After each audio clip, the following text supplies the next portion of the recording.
Hello and welcome to HNX Academy. अॼु असां BPS 5 to 15 graduation category जो sample paper था सॉल्व कयूं जेको रिसेंटली IB तरफ़ां इशू कयो वियो आहे। पर पेपर सॉल्व करण खां पहिरियां मां तव्हांखे ॿुधाईंदो हलां त हिन चैनल ते हिन यूट्यूब चैनल ते असां इंग्लिश मैथ ऐं साइंस जूं अलॻि अलॻि प्लेलिस्ट ठाहियूं आहिनि जंहिंमें असां डिटेल्ड लेक्चर्स रखिया आहिनि। उहे लेक्चर्स तव्हां ज़रूरु ॿुधो जेके तव्हांखे हिन BPS 5 to 15 वारे टेस्ट में बि कमु ईंदा या कंहिं बि IB या SPSC टेस्ट में तव्हांखे कमु अची सघनि था। त उहे डिटेल्ड लेक्चर्स ऐं कॉन्सेप्चुअल लेक्चर्स तव्हां ज़रूरु ॿुधिजो ऐं असांजे चैनल खे ज़रूरु सब्सक्राइब कजो। अॼु जी हिन वीडियो में असां मैथमेटिक्स जो पोर्शन ॾिसूं था जेको BPS 5 to 15 J graduation category sample paper में आयो आहे। त हुन में सभ खां पहिरियों सुवाल हीउ आहे, चए थो क्यूब रूट ऑफ 1728 इज़ 12 14 22 24। हाणे 1728 जो क्यूब रूट फाइंड करणो आहे।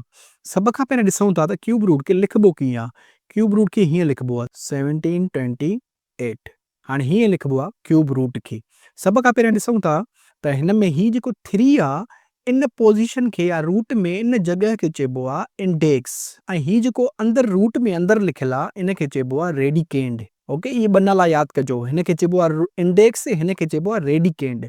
हाणे क्यूब रूट ऐं स्क्वायर रूट खे गॾे गॾे सम्झूं था त असांखे ॻाल्हि सम्झ में ईंदी, ॿिन्ही में फ़र्क़ु बि सम्झ में ईंदो, ॿिन्ही खे सॉल्व कीअं कजे ईअं उहो बि सम्झ में ईंदो।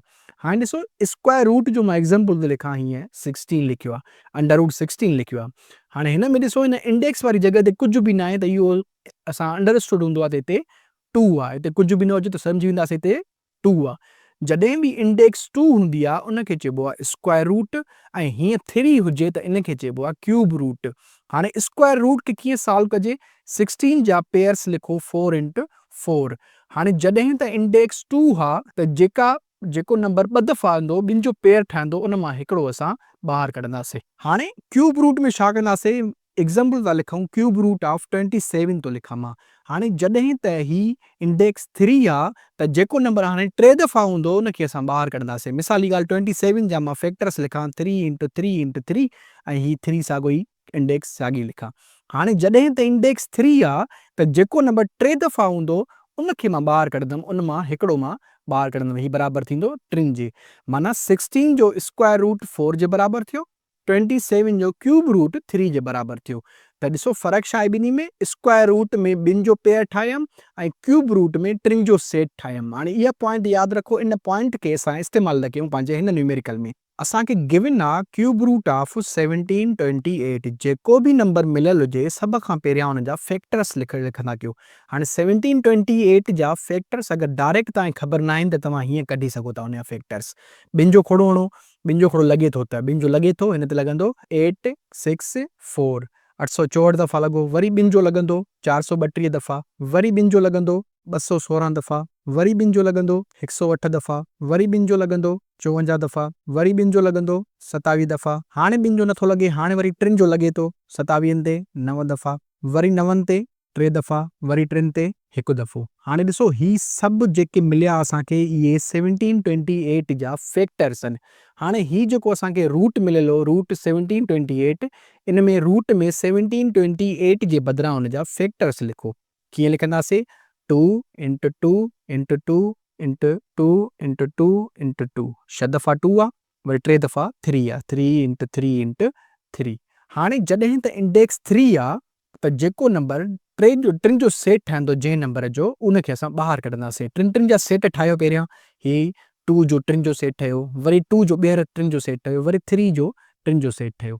हाणे जेको 3 जो सेट ठहियो आहे उन मां हिकिड़ो तव्हां ही ॿाहिरि कढो, हिकिड़ो ही 2 ॿाहिरि निकिरी आयो, हिन मां हिकिड़ो 2 ॿाहिरि निकिरी आयो, हिन मां हिकिड़ो 3 ॿाहिरि निकिरी आयो, टिनी खे पाण में ज़र्ब कयो त टिनी जी ज़र्ब छा थींदी, 2 into 2 4, 4 into 3 12। त हिन जो जवाबु थियो 12, जेको असांखे ए में मिलियल आहे 12।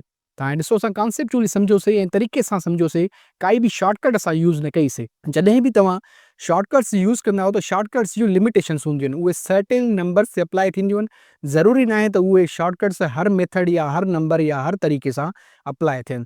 त कॉन्सेप्ट सम्झंदा कयो ऐं कॉन्सेप्चुअली शयुनि खे क्लियर कयो। ॾिसो असां हाणे हिन क्यूब रूट, हाणे तव्हांखे कंहिं बि नंबर जो क्यूब रूट फाइंड करणो हुजे त सभ खां पहिरियों हुन जा हीअं फैक्टर्स कढी वठो, जीअं असां हिन जा फैक्टर्स कढिया आहिनि। पोइ जेको नंबर 3 दफ़ा हुजे 3 जो सेट ठाहे 3 मां हिकिड़ो दफ़ा ॿाहिरि कढो त इहो तव्हांजो क्यूब रूट फाइंड थी वेंदो। जे नंबर जा क्यूब टिनि जो सेट नथो ठहे त हुन जो क्यूब रूट फाइंड न थींदो, उहो जस्ट तव्हां अंडर रूट में अंदरि ई रखंदो तव्हां। ओके, त हिन जो जवाबु थियो असांजो 12। हाणे ही ॿियो न्यूमेरिकल था ॾिसूं, ॿिए में थो चए the width of the rectangle is 6 more than the length given that area of rectangle is 16 metre square. हाणे टे शयूं ॾिसो, टिनि क्वांटिटीज़ जो ज़िक्र आहे, विड्थ, लेंथ ऐं एरिया। हाणे टिनी जो ज़िक्र आहे। सभ खां पहिरियां असां एरिया ऑफ रेक्टेंगल जो फार्मूला लिखूं त इहो बराबरि हूंदो आहे एल इंटू विड्थ, माना लेंथ इंटू विड्थ बराबरि हूंदो आहे। हाणे इहो एरिया ऑफ रेक्टेंगल जो बेसिक फार्मूला आहे। हिते असांखे चए थो त width of rectangle is 6 more than the length. हाणे माना विड्थ बराबरि आहे एल प्लस 6 जे। ही गिवन आहे असांखे, त जेको बि एल जो वैल्यू हूंदो उन में 6 मिलाईंदासीं त विड्थ जी वैल्यू मिलंदी असांखे। हाणे ॾिसो त चए थो त एरिया हुनजी 16 मीटर स्क्वायर आहे, माना ए बराबरि आहे 16 जे, त ॿुधायो त हुनजी विड्थ घणी थींदी। हाणे ही जेको एरिया वारो फार्मूलो आहे इहो मां ॿीहर थो लिखां, हिते ॾिसो लिखां थो एल इंटू विड्थ। हाणे हिते विड्थ जे बदिरां माना डब्ल्यू जे बदिरां एल प्लस 6 लिखो, इहो जेको असांखे गिवन हुयो। हाणे हिन इक्वेशन खे छॾायो, एल इंटू एल छा जे बराबरि थींदो, एल स्क्वायर, ए जी वैल्यू घणी आहे 16, एल इंटू एल थींदो L square plus L into 6 थींदो 6 एल। हाणे हीअ इक्वेशन ठही असां वटि L square plus 6 L is equal to 16, हीअ इक्वेशन ठही असां वटि। हाणे हिन 16 खे अगरि मां हेॾे खणी अचां त इहो माइनस में थी वेंदो, त हीअ थी वेंदो L square plus 6 L minus 16 is equal to 0। हाणे हीअ हिकिड़ी क्वाड्रेटिक इक्वेशन आहे, हिन जी डिग्री हीअ 2 आहे, त क्वाड्रेटिक इक्वेशन आहे। क्वाड्रेटिक इक्वेशन खे सॉल्व करण जा 3-4 तरीक़ा आहिनि, जंहिंमां मोस्ट कॉमनली असां ॿ तरीक़ा यूज़ कंदा आहियूं। या त असां यूज़ कंदा आहियूं क्वाड्रेटिक फार्मूला, या असां यूज़ कंदा आहियूं फैक्टरिंग मेथड, जंहिंखे असां मिडिल टर्म ब्रेक मेथड बि चवंदा आहियूं असां। पर क्वाड्रेटिक फार्मूला वारो जेको मेथड आहे उहो हर क़िस्म जी क्वाड्रेटिक इक्वेशन ते लॻंदो आहे। त तव्हां कोशिशि कयो त वधि खां वधि उन टेक्निक ते, उन मेथड ते तव्हां प्रैक्टिस कयो, त जीअं उहो फार्मूलो हर इक्वेशन ते या हर क़िस्म जी क्वाड्रेटिक इक्वेशन ते लॻंदो आहे, त उन जी वधि खां वधि प्रैक्टिस कयो तव्हां। सभ खां पहिरियां मां क्वाड्रेटिक फार्मूला लिखां थो। हिते वेरिएबल एल आहे, त एल बराबरि थींदो minus B plus minus under root B square minus 4ac whole upon 2a। हाणे ही क्वाड्रेटिक फार्मूला आहे। हिन में तव्हां नोट कयो त ही बी आहे, हीअ ए आहे, ही सी आहे। इन जा वैल्यूज़ काॾां अचनि, इहे वैल्यूज़ असां हिन इक्वेशन मां ई खणंदासीं। छा थींदा वैल्यूज़, ए छा हूंदो आहे, जेको ही स्क्वायर वारो टर्म आहे इन जो कोएफिशिएंट, हिते कोएफिशिएंट कुझु बि न आहे, माना हिते 1 आहे, त माना ए जी वैल्यू थी 1। बी छा हूंदो आहे, जेको ही एल वारो टर्म आहे उन जो कोएफिशिएंट, माना उहो आहे हिते 6। सी छा आहे, जेको हिते कॉन्स्टेंट टर्म आहे, जेको हिते माइनस 16 आहे, इहो माइनस 16 थींदी सी जी वैल्यू। हाणे ये ए बी सी जा वैल्यूज़ हिन क्वाड्रेटिक फार्मूला में असां रिप्लेस कंदासीं। मां हिन खे हेॾे अलॻि सां लिखां थो इक्वेशन, त ही थींदो एल बराबरि थींदो minus B plus minus under root B square minus 4ac whole upon 2a। हिन में बसि हाणे उहे वैल्यूज़ रिप्लेस कयूं, त एल थींदो माइनस बी जी वैल्यू आहे minus 6 plus minus under root B square आहे, माना 6 स्क्वायर माइनस 4ac, माना 4 इंटू 1 इंटू सी जी वैल्यू आहे minus 16 whole upon 2a, 2 into 1 थींदो। हाणे ए बी सी जा वैल्यूज़ असां हिन फार्मूला में रिप्लेस कयासीं। हिन खे थोरो सिंप्लीफाई था कयूं, ही थींदो minus 6 plus minus under root 6 square बराबरि थींदो आहे 36 जी। हाणे हिते माइनस 4 इंटू 1 इंटू माइनस 16 आहे। सभ खां पहिरियों निशानी ज़रब कंदासीं त ही माइनस माइनस प्लस थी वेंदो, 4 इंटू 1 4, 4 इंटू 16 64 थींदो होल अपॉन 2 थींदो। हिन खे अञा वधीक सिंप्लीफाई था कयूं, त ही थींदो L is equal to minus 6 plus minus under root 100 whole upon 2।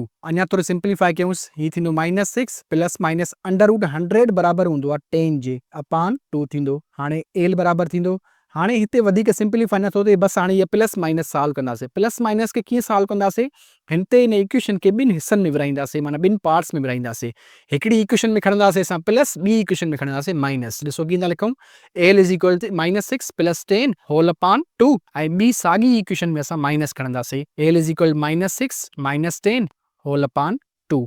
हाणे पहिरियां हिन इक्वेशन खे सॉल्व कयूं, ही थींदो L is equal to minus 6 plus 10 बराबरि थींदो आहे प्लस 4 जे होल अपॉन 2। त हिन खे थोरो सिंप्लीफाई कयो, हिते थींदो एल जी वैल्यू 2 मिलंदी असांखे। हिते ॾिसो, हिते सॉल्व कयूं, माइनस 6 माइनस 10 थींदो माइनस 16 अपॉन 2, ऐं एल जी वैल्यू मिलंदी हिते माइनस 8।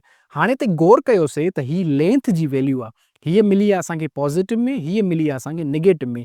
त लेंथ कॾहिं बि नेगेटिव में न थींदी आहे, त छा थींदो, लेंथ जी वैल्यू असां खणंदासीं 2, एल बराबरि थींदो 2 जे। हाणे असांखे फाइंड करणो हुयो, शुरू में पढ़ियोसीं त विड्थ फाइंड करणो असांखे, त विड्थ जी असां इक्वेशन ठाहीसीं, विड्थ लिखियल हो मिलियल हो असांखे, त विड्थ बराबरि आहे एल प्लस 6 जे।